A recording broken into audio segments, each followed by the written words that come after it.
하나님 말씀 보겠습니다. 하나님 말씀은 로마서 8장 30절 말씀입니다.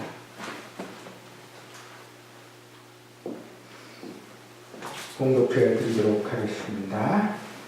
또 미리 정하신 그들을 또한 부르시고 부르신 그들을 또한 의롭다 하시고 의롭다 하신 그들을 또한 영화롭게 하셨느니라. 아멘. 하나님 말씀을 받도록 하겠습니다. 우리가 지금 복음이 무엇이냐라고 할 때에 그 복음에 대한 가장 기초적인 그러한 어떤 가르침들을 우리가 지금 받고 있습니다. 이 기초에 대해서 우리가 배운다라는 것은 사실 가장 쉬운 걸 배운다라는 개념이 아니고 너무나도 중요하기에 이것이 탄탄하게 다져지지 않으면 그 위에 결코 굳건한 건축물, 복음의 건축물을 세울 수 없기에 너무나 중요한 것을 우리가 배운다라는 인식을 분명히 하시기를 부탁을 드립니다. 가장 첫 시간에 우리는 교회가 무엇이냐라는 것에 대해서 우리가 살펴보았습니다. 그 교회가 무엇이냐라고 했을 때에 너무나 많은 분들이 건물을 교회로 인식을 하고 있는 지금 이 시점에서 우리는 성경에 따라서 교회는 건물이 아니요 하나님을 믿는 한 영혼이고 그 영혼들이 또한 한 몸으로 뭉쳐있는 것이 그것이 교회다라는 것을 우리가 확인했습니다. 그리고 나서 우리가 확인한 것은 그 교회를 기점으로 해서 그 다음에 하나님 앞에 우리가 어떻게 살아가야 되느냐, 어떤 가치관을 가지고 살아가야 되느냐라는 부분에 대해서 이제 계속해서 살펴보고 있는 것입니다. 우리가 교회이기 때문에 이 모든 것들을 살펴볼 그러한 이유가 생기는 것이고, 이제 그 이유를 근거로 해서 이제 우리의 신앙을 다시 점검하는 그러한 자리로 나가게 되는 것입니다. 오늘 우리가 살펴볼 것은 우리가 지난주에 죄에 대해서 살펴봤는데 그 죄라는 것을 살펴본 이후에 그러면 우리가 이제 죄가 있는 자들이니 그 죄의 문제를 이제 해결해야 된다라는 측면에서 이제 살펴보는 시간이 될 것입니다. 죄를 해결해야 되는데 그 죄를 어떻게 해결할 수 있겠느냐라고 했을 때에 우리는 오직 은혜로라는 하나의 모토를 우리가 역사 속에서 발견하게 됩니다. 1517년 10월 31일 날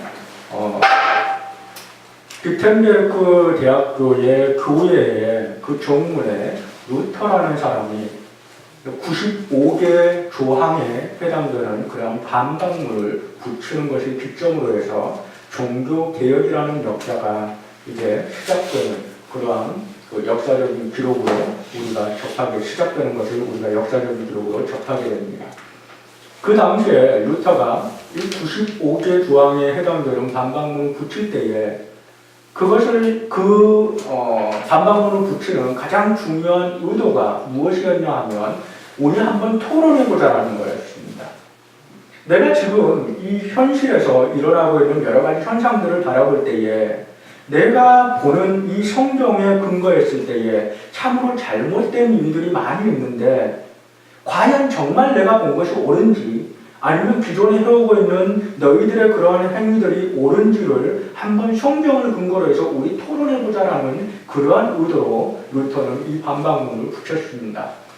그렇다고 하면 그 당시에 도대체 어떠한 일이 있었느냐라고 할 때에 루터가 바라보는 가장 큰 문제점은 그 당시에 아인츠의 대주교 성당을 건축하는 그러한 상황이 있었는데 그 대주교 성당을 건축하다 보니까 아주 대성당을 건축하다 보니까 거기에 수많은 비용이 필요했고 그 비용을 충당하는 데 있어서 그들이 생각해낸 방법이 바로 면죄부였다는 것을 우리는 역사 속에서 발견할 수가 있습니다.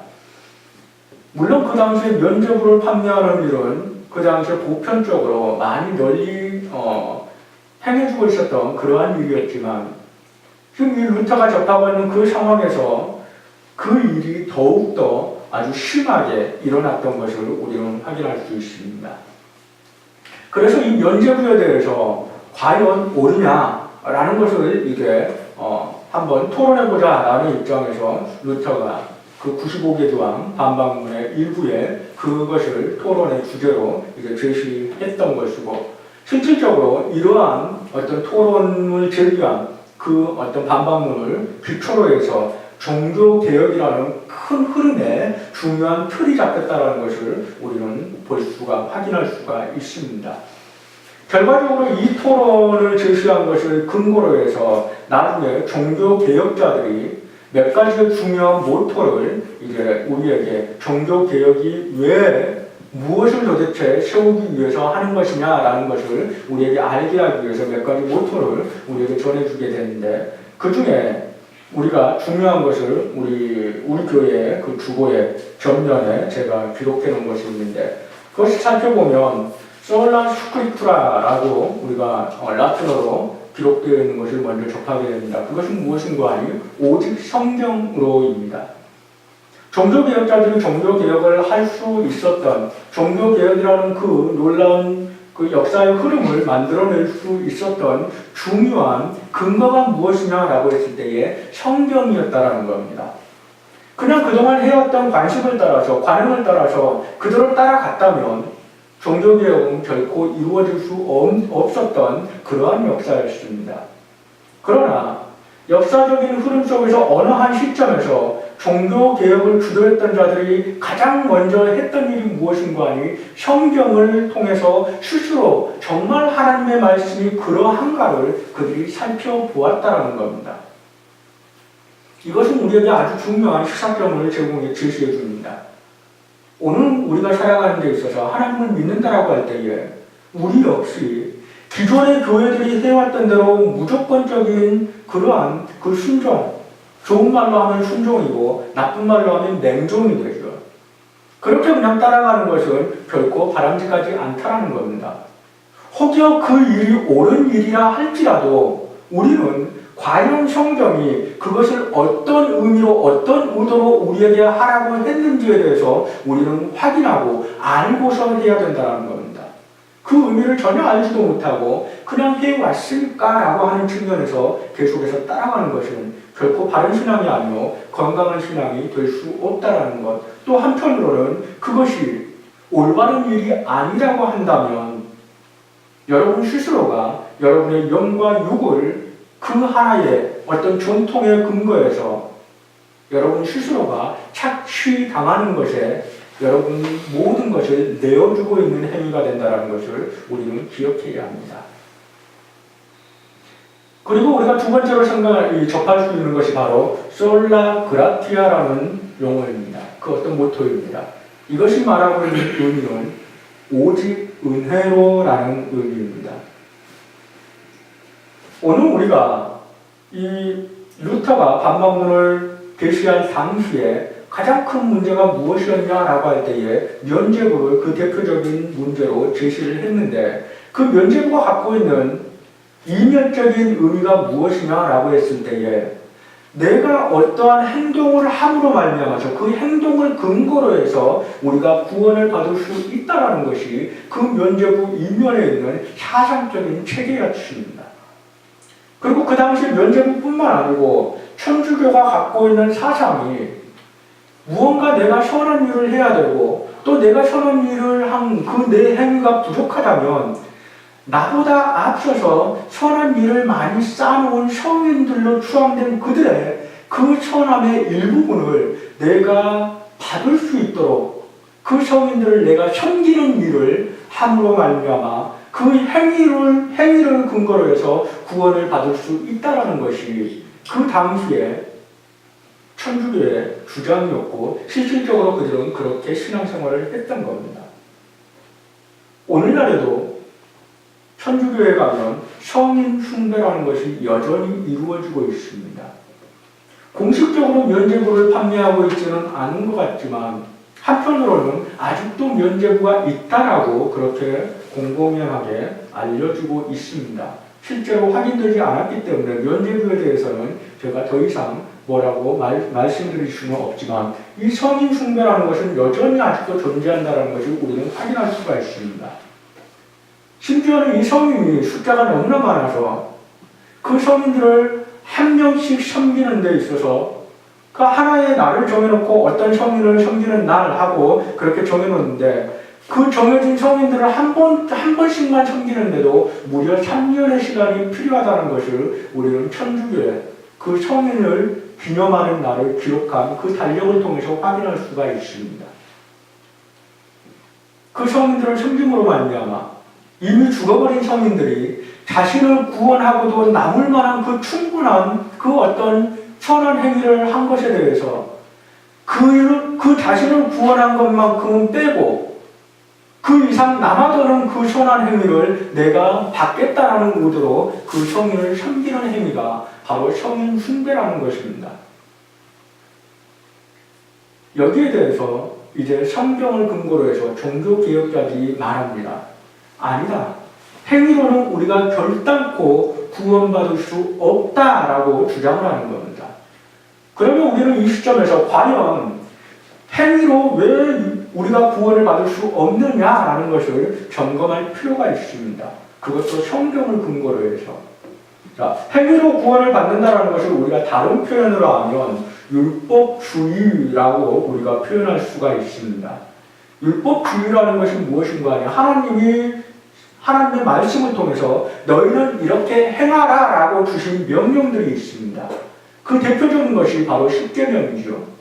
십계명을 근거로 중심으로 해서 그 좌우에 이제 제사법도 있고 또 시민법이라고 해서 시민으로서 우리가 어떻게 행해야 되느냐라는 부분에 대한 그러한 부분과 도덕법이라고 해서 우리가 개인적인 도덕적인 측면에서 어떻게 행해야 되느냐라는 가르침을 주는 것을 우리가 성경 속에서 발견하게 됩니다.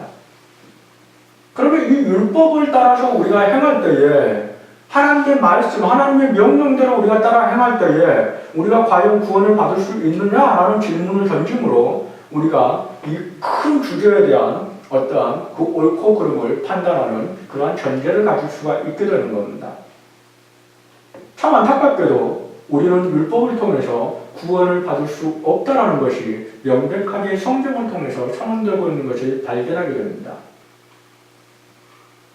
로마서 3장 19절과 20절을 통해서 우리에게 선언되고 있는 이 율법에 대한 그런 결론적인 부분이 무엇인가 하니 율법은 그것의 의원 가치를 살펴보니 모든 사람의 입을 닫게 만든다라고 우리에게 결론을 제시하고 있습니다. 오직 율법은 우리를 심판 앞에 놓여지게 만든다라는 것이 로마서를 통해서 우리에게 알려지고 있는 율법의 효용 가치라는 겁니다. 이것이 무엇인가 하니 어떤 의미인가 하니 율법을 과연 어떤 사람이 완전하게 지킬 수 있겠느냐라는 의미입니다. 모든 사람이 율법이 100가지 율법이 있다면 그 중에 99개를 지켰다 할지라도 단 하나를 지키지 못했다면 100가지 모두 못 지키는 것이 되는 것이 율법이다. 그리고 그 율법은 99개뿐만 아니고 단 한 개도 온전히 지키기가 힘든 것이 율법이다. 인간으로서는 도무지 율법을 다 지킬 수 없다. 그것이 현실이다라는 것입니다. 도무지 지킬 수 없는 율법을 우리가 대면하고 있다고 할 때에 그 율법의 근거에서 그 율법이라는 거울에 비추어서 나를 바라보면 모든 사람이 나는 선하다라고 자기 스스로 말할 수가 없다는 겁니다. 그래서 모든 사람의 입을 다물게 만드는 것이 바로 율법이요. 율법이 내 앞에 놓여있을 때 그것을 비추어서 나를 바라볼 때에는 모든 사람이 심판 아래 놓일 수밖에 없는 것이 율법이라는 것입니다. 그러니 우리가 어떻게 행위로 말미암아 구원을 받을 수 있겠느냐는 것이요. 예수님과 함께한 저녁 식사라는 그 유명한 소설책이 하나 있습니다. 그 책에 보면 선한 사람과 이 세상에서 가장 선하다고 생각하는 사람과 가장 악하다고 생각하는 사람을 둘을 한 명씩 선정을 해서 그 둘을 인간이 바라보는 시점이 아니고 하나님이 바라보는 시점에서 어떻게 하나님이 바라보시는가에 대해서 우리에게 아주 중요한 의미 있는 그러한 그 예를 들어주는 것을 볼 수가 있게 됩니다. 그 책에서 말하기를 가장 선한 사람은 누구냐라고 했을 때에 테레사를 꼽는 것을 보게 됩니다. 물론 동의하지는 않지만 어쨌든지 간에 그러면 가장 악한 사람은 누구냐라고 했을 때 히틀러를 꼽는 것을 보게 됩니다. 가장 악한 히틀러와 가장 선하다라고 생각하는 마더 테레사를 둘을 비교할 때에 인간은 정면에서 바라봅니다. 정면에서 바라볼 때에 히틀러는 저 아래 있고 상대적으로 마더 테레사는 저 높은 곳에 보입니다. 그런데 하나님은 어떻게 보느냐? 저 하늘 높이에서 밑으로 바라봅니다. 히틀러가 서 있는 곳과 마더 테레사가 서 있는 곳이 그다지 차이가 보이지 않는다는 겁니다. 마치 하나님이 보시기에는 히틀러는 바닥에 서 있고 마더 테레사는 의자 위에 서 있는 것과 비슷하게 그렇게 보일 뿐이라는 겁니다. 여전히 하나님의 기준에 비추어서는 이 사람도 저 사람도 전혀 하나님의 거룩함에 이르지 못한 상태, 그럴 수밖에 없는 상태들이라는 것을 우리가 인식해야 된다는 것이 바로 이 책이 우리에게 알려주고 있는 그러한 의도입니다. 기억하시기 바랍니다. 우리가 아무리 선하게 산다 할지라도 하나님이 정하신 거룩함의 그 법에 온전하게 100% 이룰 수는 없다는 것을 우리는 기억해야 합니다. 또 한편으로 우리가 이 율법에 대해서 생각해 봐야 될 것은 과연 율법을 하나님이 우리에게 주실 때에 너희가 그것을 지키면 구원받을 거야 라는 의도로 하나님이 주셨느냐라는 것을 우리가 살펴볼 필요가 있습니다. 우리는 성경 속에서 율법이 어느 시점에서 주어졌는지를 정확하게 볼 수가 있습니다. 하나님이 이스라엘 백성을 애굽 땅에서 노예된 상태로 내버려두지 않으시고 그곳에서 울부짖는 그들의 소리를 들으시고 모세를 통해서 애굽에서 인도하여 내십니다. 해방을 시켜주십니다. 해방을 시켜주실 때에 애굽에서 끌어내는 그 과정을 보면 애굽에서 나와서 결국 이 홍해라는 곳을 건너서 광야에서 3일길을 가다가 그곳에서 이제 시내산이라는 곳에 이르러서 거기에서 율법을 주십니다. 이 과정들이 갖고 있는 의미가 있습니다. 우리는 고린도서를 통해서 홍해가 무엇이냐라는 것에 대한 가르침을 받습니다. 홍해는 세례다라는 선언을 우리는 받게 됩니다. 세례가 무엇입니까? 죽었다가 살아남을 의미하는 흉내입니다. 이스라엘 백성은 과거에 애굽에 있을 때에 하나님을 섬기는 백성이 아니라 하나님이 누군지를 잊어버린 백성이었습니다. 그들은 먹고 살기에 급급한 사람들이었습니다. 그 사람들이 이제 하나님의 주권하에 인도를 받아 그곳에서 해방되어 나올 때에 홍해를 건너을 통해서 그들은 이제 더 이상 애굽에서 살아가는 세상의 백성이 아니요 하나님이 택하셔서 하나님이 새로운 곳으로 인도하여 낸 하나님의 백성으로 거듭 태어난 자들이 되었다는 것이 바로 홍해가 갖는 의미라는 겁니다. 오늘도 우리가 세례를 받습니다. 세례의 의미가 무엇입니까? 이제 하나님을 믿는 백성답게 살겠다라는 그러한 신앙의 고백입니다. 지난날 내가 하나님을 믿지 않던 또는 하나님을 믿는다고 했지만 어설프게 믿었던 그 삶을 이제는 전적으로 버리고 오로지 하나님을 내가 내 중심으로 고백하는 신앙의 근거에서 하나님만 섬기는 그러한 삶으로 내가 치열하게 나가겠다라는 그 신앙의 고백이요. 하나님의 입장에서는 네가 과거의 세상에서의 삶은 이제 죽었고 하나님의 백성으로서의 삶으로 다시 태어났다는 것을 그 성례에 부여한 의미로 우리에게 주고 계신다는 것을 우리는 기억해야 합니다. 이스라엘 백성은 홍해를 건너므로 말미암아 세례를 받음으로 말미암아 이제는 세상 백성이 아니고 하나님의 백성으로 거듭났습니다. 거듭난 그들이 광야를 갑니다. 광야는 교회라고 우리에게 알려주고 있습니다. 그 교회로서 살아가다가 이제 하나님 앞에 받은 것이 율법이라는 겁니다. 그렇다면 시기적으로, 상황적으로 율법은 이미 구원받은 자가 받은 삶의 방식이라는 것을 우리는 알 수가 있습니다. 기억하시기 바랍니다. 율법을 지킴으로 말미암아 우리가 구원받는 게 아니라는 거죠.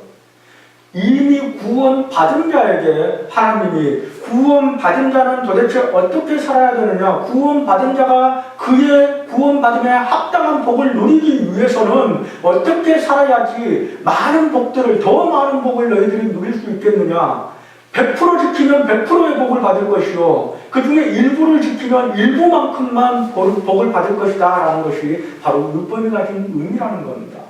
그것을 지키면 구원받고 안 지키면 구원 못 받고의 의미가 아니라는 거죠. 율법은 그것으로 말미암아 우리의 구원을 결정하는 것이 결코 아니라는 겁니다. 그러면 구원은 어떻게 받습니까? 우리가 무언가 행함으로 말미암아 결코 받을 수 없는 것이라면 구원이라는 것이, 그러면 도대체 구원이라는 것은 어떻게 받는 겁니까? 여기서 우리는 구원이 갖는 가장 중요한 하나의 그 의미를 먼저 살펴볼 필요가 있습니다. 구원이란 도대체 무엇이냐? 구원이란 무엇이냐라고 했을 때에 그 구원의 가장 중요한 의미는 우리의 죄의 문제를 해결하였다라는 것입니다. 왜 구원이 필요하느냐? 우리가 죄 아래에 있기 때문에 구원이 필요한 겁니다. 그러면 왜 구원이 필요하냐라는 부분에 있어서 두 번째 질문을 던진다면, 동일한 질문을 두 번째 던진다면 거기에 대한 대답은 내가 나 스스로는 구원할 수 없기 때문에 구원이 필요하다라는 거죠. 기억하시기 바랍니다. 우리가 무언가 행한다라고 해서 우리는 구원받을 수 없습니다. 왜 그럴까요? 죄는 필연적으로 죽음을 우리에게 선언하게 되는데, 그 죽음 아래 있는 우리의 입장에서 우리 스스로 죽음을 벗어날 수가 결코 없다는 것이 성경의 가르침입니다. 왜 그런 거 아니에요? 하나님이 선언하신 그 선언에서 우리가 벗어나기 위해서는 그 선언에 합당한 어떠한 대처를 해야 되는데, 다시 말해서 그 선언에 벗어날 수 있는, 충족시킬 수 있는 그러한 행위가 뒤따라야 되는데, 중요한 것은 하나님의 선언이 무엇인가 하니 죄가 있음으로 말미암아 그 죄 때문에 네가 죽으리라는 선언이었다라는 거죠. 이미 죽음이 우리에게 주어져 버렸습니다. 이미 죽음이 주어져 버린 우리가 그 죽음에서 벗어나기 위해서는 죽음이 주어지지 않는 어떤 사람이 대신 죽어줘야지만 우리가 죽음에서 벗어날 수 있게 되는 겁니다. 어떤 착한 일을 함으로 말미암아서 죄를 해결할 수 있는 게 아니고, 누군가가 대신 죽어줘야 됩니다. 죽어야 된다라는 그 벌을 누군가 대신 지어주지 않으면 결코 그 죄에, 그 벌에서 벗어날 수가 없다라는 거죠. 그래서 우리가 죄에서 벗어나는 방법으로 하나님이 주신 방법을 우리가 성경에서 보게 됩니다. 구약에서는 하나님이 죄에서 벗어나도록 하기 위해서 제사라는 제도를 우리에게 주십니다. 제사를 어떤 의도로, 어떤 의미로 제사를 드립니까? 사람이 죄를 짓습니다. 그 죄를 지을 때에 사람은 그 죄를 사함받기 위해서 제물을 가지고 제사장 앞에 나아갑니다. 제사장이 하는 행위가 무엇입니까? 가지고 온 제물의 머리에 안수를 합니다. 그 안수의 의미는 무엇인가 하니, 저 사람이, 이 제물을 갖고 온 저 사람이 죄를 지었습니다. 저 사람의 이러이러한 죄를 이 동물, 이 제물에 하나님이 옮겨주시옵소서라는 것이 그 안수의 의미입니다. 그리고 그 제물을 잡아서 하나님 앞에 올려드림으로, 대신 죽게 함으로 그 죄의 값을 이 제물이 치른 것으로 하나님이 받아들이도록 그렇게 하는 것이 제사의 의미입니다. 그런데 이 제사는 끊임없이 드려집니다. 매 순간 드려지고요. 죄를 지었을 때뿐만 아니고 하나님이 정한 어떠한 특정한 절기, 특정한 시간에 따라서 계속해서 드려지는 것이 이 제사입니다. 왜 그렇겠습니까? 그 의미에 대해서는, 그 이유에 대해서는 히브리서에서 명백하게 우리에게 밝혀주고 있는 바가 무엇인가 하니 그 제물이 하나님의 의를 충족시키지 못하기 때문에 그렇다라고 우리에게 말하고 있습니다. 왜 충족시키지 못할까요? 제가 언젠가 여기에 대해서, 이것에 대해서 제가 성탄절날 아마 여러분들에게 말씀을 증거한 걸로 기억하고 있는데, 그 이유는 무엇인가 하니 하나님의 공의라는 것을 충족시키기 위해서는 동일한 가치의 제물이 바쳐져야지만 하나님이 완전하게 사함받았다라고 선언할 수 있다는 겁니다. 그런데 인간에 비추어서 동물은 인간의 가치를 절대로 동등하게 그가 그 가치를 포함할 수 없는 것이라는 것을 우리는 확인할 수 있게 되는 겁니다. 동물을 아무리 많이 바쳐도 결코 인간의 가치만큼 그것이 이루지 못한다는 겁니다. 하나님의 공의를 충족시키기 위해서는 온전히 인간의 죄를 대신해서 또 다른 인간이 그 죄의 값을 치러야 된다는 것이 바로 성경의 가르침입니다. 그런 측면에서 우리는 왜 예수님께서 이 땅에 인간으로 오셨는지를 이해할 수 있게 됩니다. 그분은 하나님이시지만 하나님이심에도 불구하고 기꺼이 인간으로 이 땅에 오셨습니다. 인간으로 왔다고 해서 또 하나님이 아닌 것도 아니고 여전히 하나님이시지만 인간의 몸을 입고 이 땅에 오셨습니다. 이 두 가지는 아주 중요합니다. 이 두 가지 요소를 갖췄다는 것은 아주 중요합니다. 어떤 의미가 아니 인간이기 때문에 그분이 인간의 죄를 대신해서 질 수 있게 되는 그런 조건을 충족시키게 되는 겁니다. 그분이 인간임에도 불구하고 하나님이라는 것은 그분이 영원토록 우리의 죄의 문제에서 해방시킬 수 있는 능력을 갖고 계신다는 것을 우리에게 의미하고 있습니다. 그런 측면에서 인간이면서 하나님이신 예수님이신 것입니다. 그렇게 해서 우리가 죄의 문제를 사함받게 되는 것입니다. 이 모든 것들을 근거로 해서 우리가 일상에서 살아가는 방식에 이제는 변화를 줄 필요가 있습니다. 어떤 변화를 줘야 되겠습니까? 서로를 향해서 평가할 때에 함부로 판단하지 말아야 될 그러한 기준을 우리는 이제 가질 필요가 있습니다.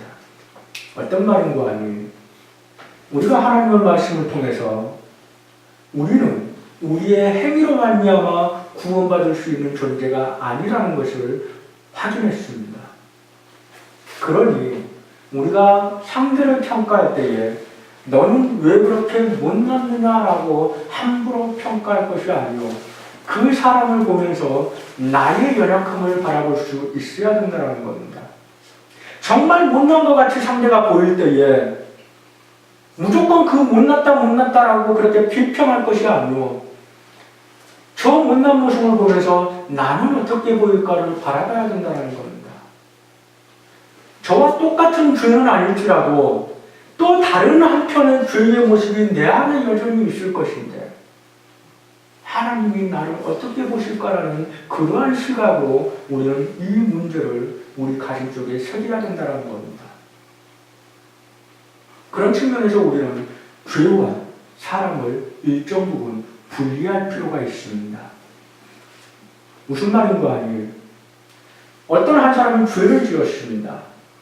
그 죄에 대해서 우리는 충분히 권면하고 그것은 죄야라고 선언하고 그 죄에서 벗어날 수 있도록 우리가 도움을 줄 필요가 있습니다.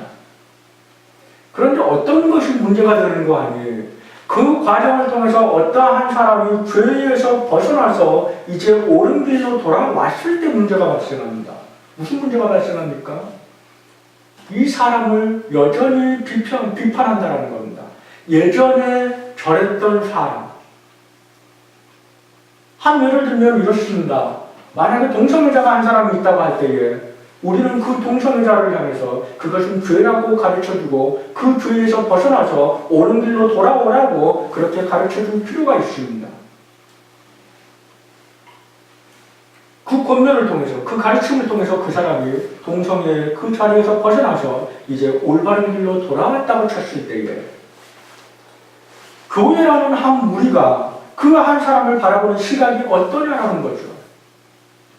너무나 많은 경우에 교회들은 여전히 그 사람의 과거를 통해서 그 사람을 비판하고 그 사람을 꺼려하고 그 사람을 밀어내는 그러한 행위를 하는 것을 우리의 현실에서 많이 발견하게 됩니다.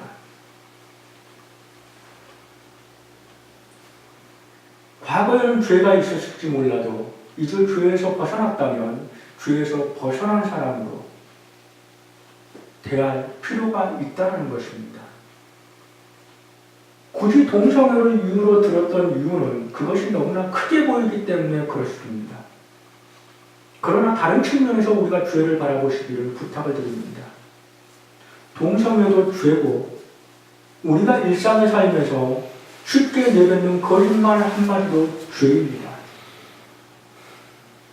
동성애만 죄인 것이 아니고 우리 일상의 삶에서 너무나도 쉽게 저지르는 많은 잘못들, 그것들도 죄라는 거죠. 하나님이 보실 때는 큰 죄, 작은 죄가 있는 것이 아니고 죄는 죄일 뿐입니다. 우리가 한 사람의 과거를 들어서 그가 과거에서 벗어났음에도 불구하고 여전히 죄인으로 우리가 취급을 한다면 과연 나라는 사람은 내 과거에 벌려놓은 너무나 많은 죄의 문제에서 어떻게 벗어날 수 있겠냐라는 거죠.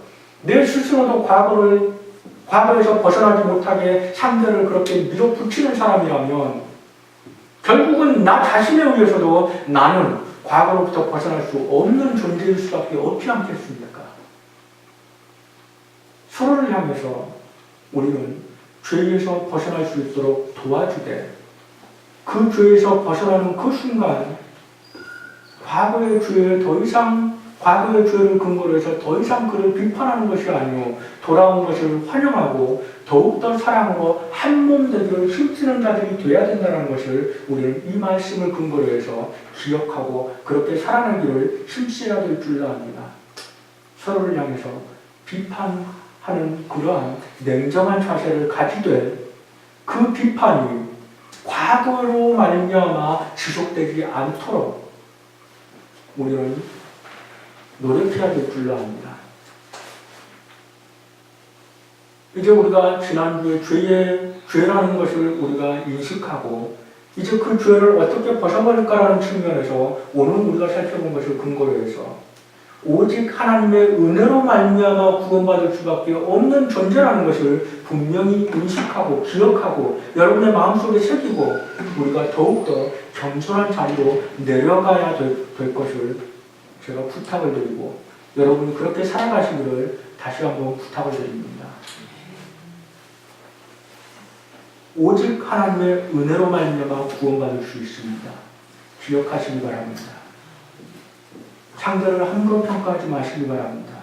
어떤 하나의 잘못에 대해서는 분명히 드러난 잘못에 대해서는 그것은 잘못됐어 라고 평가할 수 있을지 몰라도 그 하나의 잘못으로 말미암아 저 사람은 구원받지 못한 사람이야 라는 평가는 절대로 하지 마시기 바랍니다. 다른 편으로는 어떤 하나의 잘한 행동을 통해서 그것은 잘했어 라고 평가하시되 그 하나의 잘한 것을 통해서 저 사람은 구원받은 사람이야 라고 평가하시지도 마시기 바랍니다. 구원이라는 것은 우리의 행위에 달린 것이 아닙니다. 단지 우리는 그 행위의 열매를 바라보면서 그 행위의 열매가 계속해서 좋은 측면으로 지속될 때에 저 사람은 구원받은 사람인 것 같아 라는 정도의 평가는 할 수 있을지 몰라도 예측은 할 수 있을지 몰라도 구원받았어 라고 우리가 선언한 아무런 자격이 권한이 우리에게 없다는 것을 분명히 기억하시기 바랍니다. 그러면 우리는 평생을 거쳐서 하나님 앞에 두렵고 떨림으로 구원을 이루어 가야 되는 존재인 것입니다. 서로를 향해서 그 인식으로 우리는 서로를 바라보고 조심스럽게 서로의 그 행위에 대해서 우리는 때로는 비평하고 때로는 권면하고 때로는 더 권장하고 그렇게 옳은 행위의 열매가 각자의 삶에서 맺어질 수 있도록 그렇게 서로 돕는 자들이 되어야 될 줄로 압니다. 하나님 앞에 모두 하나님의 은혜를 더욱더 감사하고 그 은혜 때문에 더욱더 겸손하고 더욱더 겸손하기에 서로를 향해서 더욱더 조심스럽게 서로를 대하는 긍정적인 측면에서 표현한다면 더욱더 서로를 사랑으로 대하는 그러한 믿음의 백성들 되시기를 주님의 이름으로 부탁드립니다. 기도하겠습니다.